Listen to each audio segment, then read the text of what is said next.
Yeah, hello everyone. This is Hitesh ER, and today we're going to talk about the movie called Black Panther, Wakanda Forever. I know, guys, I'm a bit late in bringing this video, but what can I do? Patience always bears sweet fruit, you all know that very well. And my same old Scooty line. I've already explained all the MCU movies from zero. The playlist link is in the description box below. And this movie, Black Panther 2, is the 30th film in the MCU. Before starting the video, one important thing I want to say to all of you. That was the day Chadwick Boseman, the lead actor of this story, said his final goodbye to the world due to a serious illness. At that time, too, I was working on my MCU series, but I broke the flow of my series and made a video on the first Black Panther movie. This character left such a deep impact on our memories that no one has been able to forget it even today. And now, after all this praise, son, without wasting any more time, let's jump straight into the main storyline. The story begins keeping the old events in mind. We see that Wakanda's king is suffering from a serious illness. The entire nation is doing everything possible to save him. Meanwhile, we see his younger sister in the lab. The Black Panther always got his power from the heart-shaped herb. The special thing about this herb was that it always glowed, and when mixed with the memories of ancestors, it gave a normal person the powers of the Black Panther. She was trying to create a synthetic version of that heart-shaped herb in her lab, but she kept failing repeatedly. However, in her final attempt, she had achieved some success. But before she could complete the remaining amount, the news arrives. He is no more. Tears start rolling down her eyes. The whole of Wakanda drowns in grief. Then we see the funeral. According to Wakanda's rituals, the Black Panther is placed in a black coffin, and leaders from all the tribes of Wakanda come to pay their respects. A small thing I want to share off-story. I myself lived in Africa for 5 years, and I noticed one thing in their culture. When a body is taken for its final journey, it is sent off with joy and celebration. We get exactly the same glimpse in this movie's scenes. After that, time moves forward. We see a scene 1 year later. Now the Queen is ruling on the throne. Then the scene shifts to a world organization, where leaders, rulers, and democrats from all over the world are gathered to discuss world peace. There, they say, if you give us Vibranium, we can make our country's defense even stronger. But at this moment, she is extremely angry. In a flashback, we see that because the Black Panther is no longer in Wakanda, some soldiers from the country sitting in that meeting attack Wakanda to steal Vibranium. But the elite female warriors fight them fiercely. While she is giving her speech in the meeting, on the other side, the warriors defeat all the soldiers and present them right in front of those leaders. Everyone is ashamed seeing how low people can stoop to get Vibranium. She gives her final decision. She will not give Vibranium to anyone and issues a warning. Even though Wakanda has lost its king, Black Panther, I am still alive, and I will always protect my country, my people, and our Vibranium. Now, pay close attention because this is where everything changes. Next, we see a huge ship in the middle of the ocean. Some powerful agencies are working together on a project. They have a machine that can detect Vibranium under the sea. In simple words, just like a metal detector finds iron hidden in the ground, they have a machine that can find Vibranium among rocks, pebbles, and seaweed on the ocean floor. 2 explorers wear diving suits, go deep into the water, and turn on the machine. As soon as they start searching for Vibranium, viewers see a deadly attack on the machine, and one of their teammates disappears. The whole team gets alerted and tries to bring the divers back up, but suddenly a hypnotic voice echoes in everyone's ears. For some unknown reason, all the agents jump off the ship and start taking their own lives. That's when we, the viewers, learn that all those voices and the hidden world under the sea belong to a new kingdom. These are the people who have always protected their race and Vibranium. A massive fight breaks out between them. And as usual, since it's an MCU movie, you get to see amazing CGI and brilliant VFX. A glimpse of that is right here. Although the machine gets destroyed in this fight, the people know that the scientist who built this machine is still alive.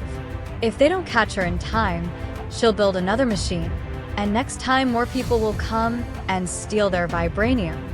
The scene shifts back to the lab, where the Queen comes to her and says, "Today we have to go out for some special work." Then both of them sit by the riverside, breathing the open air of Wakanda. There was a tradition. The clothes worn at funerals are burned, because burning them frees you from the memories of the deceased. The white clothes everyone wore on the day of the funeral, when his suit was buried in the coffin. Now it was her turn. But suddenly, an unknown person emerges from the sea and walks toward them. He introduces himself. In comics, movies, and cartoons, the pronunciation differs. Some say it one way, some say another. You can pronounce it however you like. Coming back to the main story. Thousands of years ago, when the Vibranium meteorite fell on Earth, we were told it only fell in Wakanda. But actually, two large meteorites fell, one on land, which became known as Wakanda, and the second in the ocean, which became the New Kingdom. He was the king there. Since their country also had a huge amount of vibranium, his entire body, wings, and weapons were made of vibranium. The special thing about him was that he had wings on his ankles. He could fly in the air and swim at high speed in water. The Queen gets angry at him for trespassing and asks, "How did you break through all our security and enter our country? What's your purpose?" He explains, "A machine has been built to find vibranium. The biggest mistake was made by your son. He was the first one who went to the world and told the whole world about vibranium, an unbreakable metal that can destroy entire civilizations with one strike. If he hadn't made that mistake, these people wouldn't have built a machine and come to steal vibranium from our world. My fight is not with you, but only with that scientist who built the machine. I just want to make a small deal. Find that scientist and hand her over to me. In return, you'll get protection from our army. But if you betray me, remember, every warrior will wipe Wakanda off the map." He gives them 1 week and leaves. The next day, the general steps forward to find the American scientist, but the sister says, "I'm coming with you." Though the Queen was initially against sending her, she also knew no one was smarter or stronger than her daughter. So finally, she sends her with the general to find the scientist. After a lot of investigation, they discover the scientist isn't some old woman. She's a college girl whose brain is so sharp that she hacked all the semester ranks and grades, increased her own marks, and even changed her friends' marks for money. When both of them go to catch her, she throws things at them in self-defense, but the general cuts it into 2 pieces with 1 strike of her spear. Though she had heard about Wakanda, she was terrified and kept begging not to be taken there. Then the general says, "Powerful agencies are after you." Suddenly, a team arrives from behind to catch them. To escape, she reaches her father's garage, gives the sister a bike, the general a car, and wears her own iron suit to escape. During this, they face multiple attacks: drones, bikes, huge tankers, but the speed of these 3 is unbelievable. The movie also gives a reference to an earlier film, when a suit didn't have the right plating and froze at high altitude. Something similar happens here. While destroying a drone, she goes too high, her suit freezes, she starts losing breath, and almost falls unconscious into the water. But just moments before hitting the water, the general catches her, and they all escape the police's sight. Meanwhile, the Queen goes to a spy and asks her to gather as much information as possible about the new king, because the spy has done many secret missions that no one else could.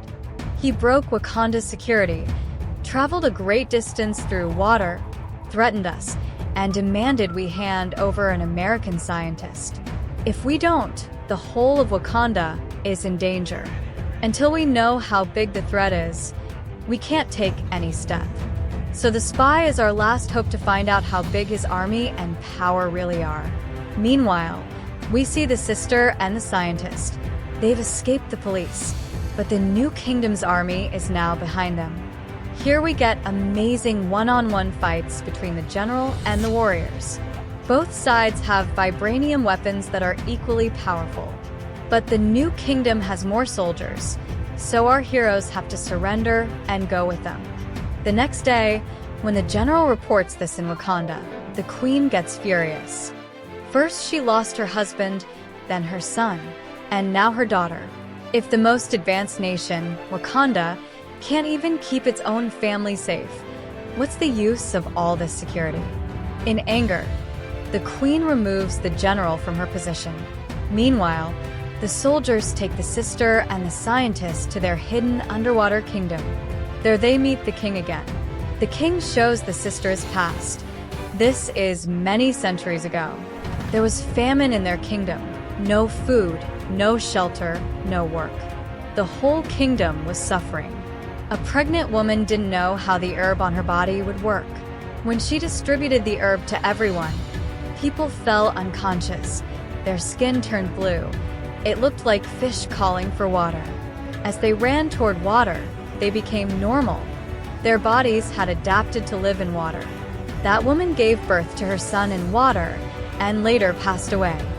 He wanted to bury his mother on the surface world, where she had always lived. So years later, when he returned to his village, he found colonizers had taken over the land. Everything was destroyed. When the soldiers saw his people, they started shooting. The young boy got angry and killed every single soldier and person there, including a priest. The priest cursed him and called him a name meaning without love. But after the priest's words, he kept that name forever. From this whole story, we understand that he was never an angry or destructive person by nature. He just wanted his share of land. The sister makes a peace deal with him. Keep me here and let the scientists stay in Wakanda forever. Your main problem is that Vibranium information shouldn't reach America or any other country. If I stay here and she stays there, Vibranium info will remain secret forever. Do you agree? He says he needs time to think. Meanwhile, the spy uses her spy skills to reach the kingdom and tries to rescue both of them. But during this, one of his people gets killed. When the king finds out that Wakandans have harmed his people, he declares war. The entire army attacks Wakanda, flooding the city and destroying buildings. We get to see incredible VFX and fight scenes again. In the climax of this battle, the queen dies. Just like the king received a funeral in white clothes, she gets the same tribute. Now rage is burning inside the sister. She only wants revenge. But the king is too powerful to fight directly. So she starts working on the synthetic heart-shaped herb again. She had been trying for years and only achieved partial success. But this time, she has a bracelet given by the king that contains threads of the ancient herb matching the heart-shaped herb's ratio. When combined, the final result, synthetic herb with high purity, is ready.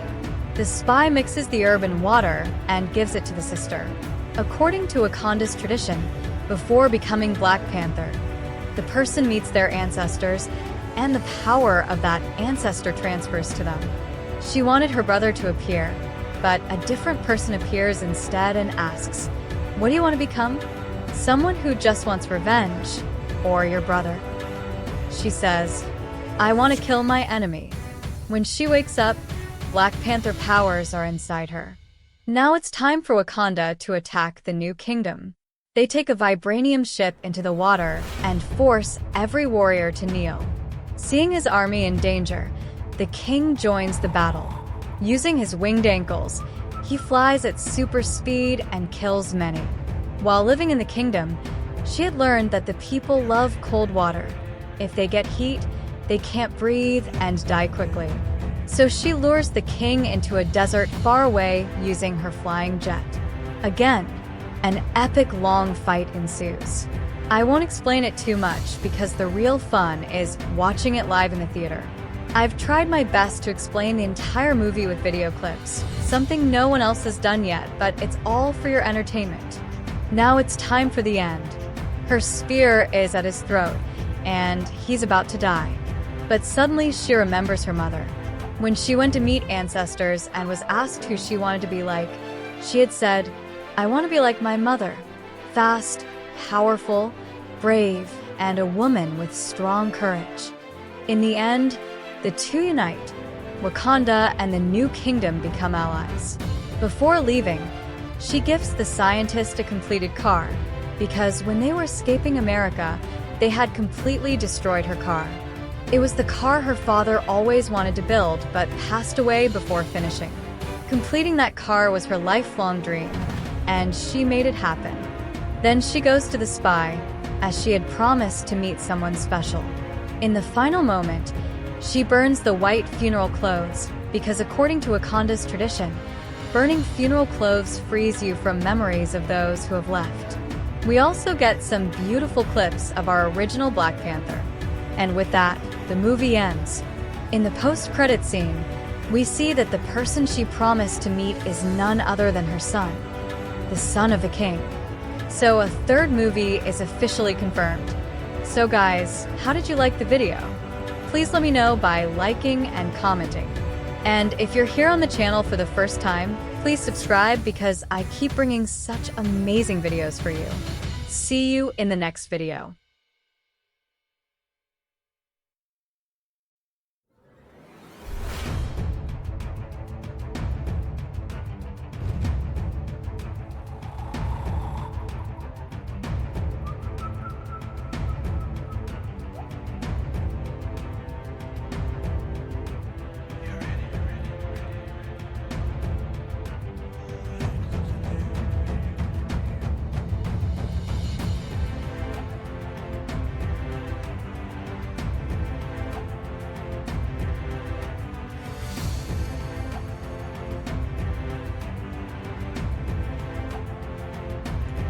Yo, drop everything. This short is about to hit you in the soul. Shuri screaming in the lab, heart-shaped herb at 29%. Chalice dying upstairs. You feel that panic? That's the first 30 seconds of Wakanda Forever. 1 year later, Ramonda walks into the UN dripping queen energy, snaps her fingers. Dora Milaje drag in the soldiers who tried to rob a grieving nation. She says, "My son is dead, but I'm still here. Tell me your jaw didn't drop." Then Namor rises from the ocean, wings on his ankles, voice like thunder. "Find me the girl, or I drown Wakanda." 1 week. Goosebumps yet? Shuri and Okoye hunt a 19-year-old genius named Riri Williams. Dorm room Iron Man suits, selling grades on the side. The chase? Bridges explode. Riri's suit freezes midair like Tony's first test. Okoye dives and catches her. Women saving women, that's the vibe. Talokan floods the city. Queen Ramonda drowns, saving Riri. Another white funeral. Shuri's done crying. She's pure rage now. She drinks the synthetic herb, ancestral plane. Killmonger on the throne smirking. You gonna be soft or burn it all? Shuri. I'm ending him. Final fight. 20 minutes of your heart in your throat. Shuri lures Namor to a desert, dries him out, spear at his throat, 1 second from killing a god. Then she hears her mom's voice, lowers the spear. Mercy wins. Namor kneels. Mid-credits, Little Prince T'Challa. The mantle lives. If you felt that in your chest, double tap right now, comment Wakanda Forever if you cried, and follow because every short hits this hard. Chadwick Forever. Let's go.